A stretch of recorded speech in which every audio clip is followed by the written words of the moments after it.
ബെസ്റ്റിയുടെ വിശേഷങ്ങളുമായി team bestie. ഈ cinema ചെയ്തിട്ട് ഇപ്പൊ ഇതിൽ നിന്ന് പഠിച്ചൊരു കാര്യം എന്താ? ഇനി ഇതുവരെ ഗോകുലിനെ വിട്ടിട്ടില്ല. ഇവര് ബെസ്റ്റി അവിടെ പിടിച്ചു വെച്ചേക്കുക.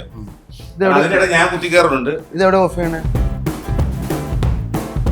ദശരഥത്തില് ഒരു സോഫയിൽ വന്നിരുന്ന് ആ കുട്ടിയെ കൊണ്ടുപോയതിന് ശേഷമുള്ള കരഞ്ഞ മുഖം കൊണ്ട് സോഫയിൽ മറയുന്ന ഒരു ഷോട്ടാണ് എടുത്തത്. ഞാൻ ആ ക്യാമറ വേണു സാറായിരുന്നു ക്യാമറ, സിബി സാറിൻ്റെ ഡയറക്ഷൻ. അതിൻ്റെ ബാക്കിൽ ഞാൻ നിന്നത് മുഴുവൻ ഞാൻ കണ്ടു. എടുക്കുന്നത് ഭയങ്കര കൗതുകത്തോടെയാണ് ഞാൻ കണ്ടത്. കണ്ടിട്ട് എനിക്കൊന്നും തോന്നിയില്ല. പക്ഷേ അത് തിയേറ്ററിൽ വന്നപ്പോൾ ഫസ്റ്റ് ഷോ കണ്ടത് ഞാനാണ്. ഫസ്റ്റ് ഷോയിൽ ഏറ്റവും കൂടുതൽ കരഞ്ഞത് ഞാനായിരിക്കും. ആ ഷോട്ട് കണ്ടു.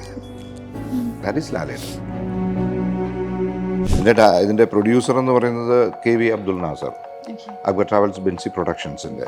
അദ്ദേഹം വളരെ സീരിയസ് ആയിട്ട് കണ്ട് ചെയ്യുന്ന ഒരു പടമാണ്. എനിക്കൊന്നും അദ്ദേഹം ഏറ്റവും കൂടുതൽ താലോലിച്ച് കൊണ്ടുവരുന്ന, അദ്ദേഹത്തിൻ്റെ പ്രൊഡക്ഷൻസിൽ ഏറ്റവും കൂടുതൽ താലോലിക്കുന്ന ഒരു പടമാണ് ഈ പടം ബെസ്റ്റി എന്ന് പറയുന്നത്. ആക്ഷൻ കഷ്ടപ്പെട്ട് എല്ലാവരും ഞാൻ ആക്ഷൻ ചെയ്തിട്ടുണ്ട്. നമ്മുടെ നായിക സാക്ഷി അഗർവാൾ ചെയ്തിട്ടുണ്ട്. ഒരുപാട് പേർക്ക് അപകടങ്ങൾ പറ്റിയിട്ടുണ്ട്. എനിക്കാണെങ്കിലും ഷായനാണെങ്കിലും സാക്ഷികൾ എല്ലാവർക്കും ഇതുണ്ട്. 30 വർഷമായിട്ട് ബെസ്റ്റികളായിരുന്ന രണ്ടുപേര്, അസർജൻ സാറും ഷിബു ചക്രവർത്തി, അവര് വീണ്ടും കുറേ വർഷങ്ങൾക്ക് ശേഷം ഒന്നിച്ചിട്ട് ഒരു പാട്ട് ഇറക്കിയിട്ടുണ്ട്.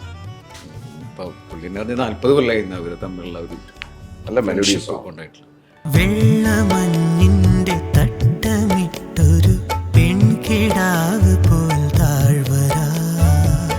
പ്രണയമുണ്ട്. ഞാൻ പ്രണയത്തിന്റെ കഥ, മറ്റേ കത്തി കിട്ടിയ കഥ ഞാൻ എഴുതി എന്റെ കയ്യക്ഷരം നന്നായ കഥ പറഞ്ഞു.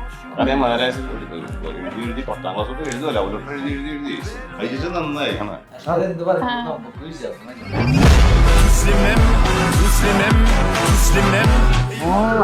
Yes, ഞാൻ ഈ പറഞ്ഞ നുണയാണെന്ന് നിങ്ങൾ പറയല്ലേ?